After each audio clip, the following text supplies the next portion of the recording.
So I'm a big fan of aquariums that look nice, and I've seen so many aquariums that I really admire over the years, but there was something wrong with mine. I had this stack of rocks in the middle of my tank, and I just really, I tried to build it taller and it toppled, and didn't think it was safe. So I just really wanted to make something that would be nicer in terms of aquascape. So I found this piece of wood, just got it off Facebook Marketplace. A guy was selling it off of his page, and I figured it was driftwood that had, that would sink. So I brought it home and tried to make it sink, and it didn't sink. So I had to think outside the box, and I thought, well, maybe I'll weigh it down with driftwood. So I tried building a little hill of rocks around a ceramic decoration I had, and then I thought I was going to just kind of stick that down underneath there, and it didn't work. I couldn't find a way to make it work. So then I tried the method of weighing it down for a couple of days, thinking the buoyancy would go away after a couple of days, and so I temporarily just left it stacked against the glass with all that rock on top, but that didn't work either. So this is a masonry bit. It cost me about $5, and put that in the drill, and I took one of those pieces of sandstone, the exact rock that I was already using there, and just drilled a hole in the sandstone.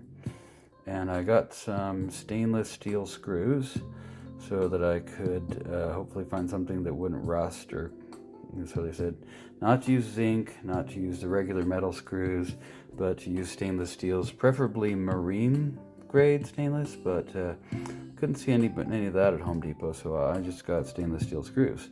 So in any case, you can see I'm just kind of positioning the screw in the middle of the rock, and I'm going to take this ugly end of this wood and screw that together. So the rock isn't probably, well, it definitely isn't heavy enough to completely weigh down this, but it's taking away some of the buoyancy, and that's what I needed. I guess I could have done another rock to it too, and maybe even made it just to the point where it would go wherever I wanted it to, but this worked well enough for me. So you see me tearing apart the little ugly rock pile that I had there. There's that ceramic decoration in the background, and I had to try a lot of different ways. I wanted the rock pile as far to the left as possible without actually touching the glass, because I need to get the glass scraper by it to clean, and I wanted to get that ceramic decoration so that it becomes part of the inner structure. I need something that will encourage the rocks not to topple when the fish dig in the sand underneath there, as they always do. And so just something to kind of give it a little more of a structure, something it can lean on. And so that's the function of that ceramic decoration in the background, is something it can lean on. And in creating the stack of rocks, my goal was to try to make it look natural. Okay, here's the klutzy moment. I try to, not to hide the fact that I'm a complete klutz, so I'll do that in slow-mo for you. Anyway, so I really had to fight that female green terror for one of the rocks, but eventually she relinquished it. I wasn't sure if I could touch it with my hands, and so I grabbed that little plastic thing and grabbed it with that one to get control.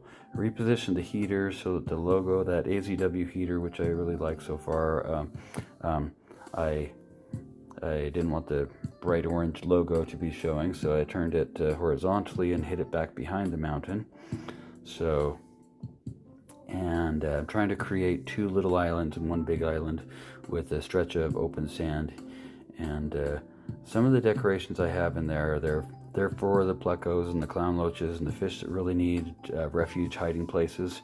So most of the stuff in here is natural, but there's a couple of ceramic decorations. Of course, the plants aren't natural. So when I figured I had the tank decorated as well as I could, I realized the flow on one of the FX6s was low, and I am the NASCAR racing team version of FX6 cleaning. So I got that FX6 cleaning, and I cut 4 panels. The panels are set underneath the filters now so I can get them off the ground, because I really didn't like them on the ground, and I wanted to eventually get that, getting rid of the wastewater from the FX6, topping up the water, and you can see the water is starting to clear. There's my son, he's helping me put that panel in place so that I could put the filters on top of that rather than resting them on the floor. I don't know why that was important, but it was to me. So I cut 4 of those panels and eventually put them in both sides. Took a little bit of work to get the FX6s up and everything off of the floor, but I think it was worth it. So here it is looking all murky, and here's my new Aquascape, and here it is the next day. So overall, I like it. I think I want probably about 10 or 15 more rocks, and just to expand a little bit of the rocky part of the height here. And but I like the way the little islands work, and the fish seem to be settling in really well. There is kind of an open space, a couple of open spaces, and the taller, the driftwood going up to nearly to the surface really kind of creates a better idea of the height of the tank. And that's what I think I was really missing, is I had the width and depth dimension covered with my decorations, but I didn't have the height dimension. And that's something to think of if you want to make a tank look cool, because it's high and beautiful. You have to have something that's going to kind of accentuate that.